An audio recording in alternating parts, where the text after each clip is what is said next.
വയനാട് മുട്ടിൽ മരമുറിക്കൽ കേസിൽ അന്വേഷണ സംഘത്തിന്റെ കുറ്റപത്രം ശക്തമല്ല എന്ന ആരോപണവുമായി special public prosecutor Joseph Mathew. ഇക്കാര്യം ചൂണ്ടിക്കാട്ടി ക്രൈംബ്രാഞ്ച് ADGPക്ക് കത്തയച്ചതായും പ്രോസിക്യൂട്ടർ വ്യക്തമാക്കി.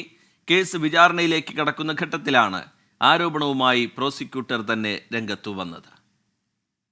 മുട്ടിൽ കേസിലെ പ്രതികൾക്ക് പരമാവധി ശിക്ഷ വാങ്ങി നൽകാനുള്ള ശക്തമായ തെളിവുകളുടെ പോരായ്മ കുറ്റപത്രത്തിലുണ്ടെന്നാണ് അഡ്വക്കേറ്റ് ജോസഫ് മാത്യുവിന്റെ വിമർശനം. റവന്യൂ അധികൃതർക്കുണ്ടായ വീഴ്ച കുറ്റപത്രത്തിൽ ഇല്ലെന്നാണ് പ്രോസിക്യൂട്ടർ ചൂണ്ടിക്കാട്ടുന്നത്. ഇക്കാര്യം അറിയിച്ച് ADGPക്ക് കത്തയച്ചുവെന്നും ഓൺലൈൻ വഴി ആശങ്ക പങ്കുവച്ചുവെന്നും ജോസഫ് മാത്യു പറഞ്ഞു. ഇപ്പോൾ കൊടുത്തിരിക്കുന്ന കുറ്റപത്രം വളരെ വീക്കാണ്. ഇനി ഇത് പ്രോസിക്യൂഷന് കേസ് കോടതി മുമ്പാകെ തെളിയിക്കണമെങ്കിൽ ഇതിൽ കുറേ കാര്യങ്ങൾ കൂടി അന്വേഷണത്തിൽ വരണം.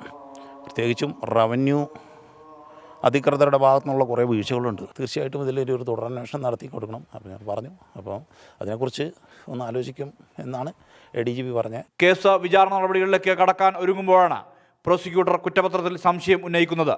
ഇത് പ്രതികൾക്ക് ഗുണപരമാകാനുള്ള സാധ്യതയുണ്ടെന്നാണ് വിലയിരുത്തൽ.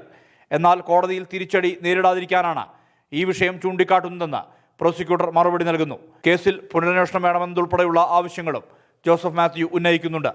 എന്നാൽ കുറ്റകൃത്യം നടക്കുമ്പോൾ പബ്ലിക് പ്രോസിക്യൂട്ടറായിരുന്ന ജോസഫ് മാത്യുവുമായി കുറ്റപത്രം തയ്യാറാക്കുന്നതിന് മുമ്പ് വരെ ആശയവിനിമയം നടത്തിയിട്ടുള്ളതായാണ് അന്വേഷണ സംഘം പറയുന്നത്. ഇപ്പോൾ ഈ വിമർശനം ഉന്നയിക്കുന്നത് ഏത് സാഹചര്യത്തിലെന്ന് അറിയില്ലെന്നും അന്വേഷണ സംഘം വ്യക്തമാക്കുന്നു.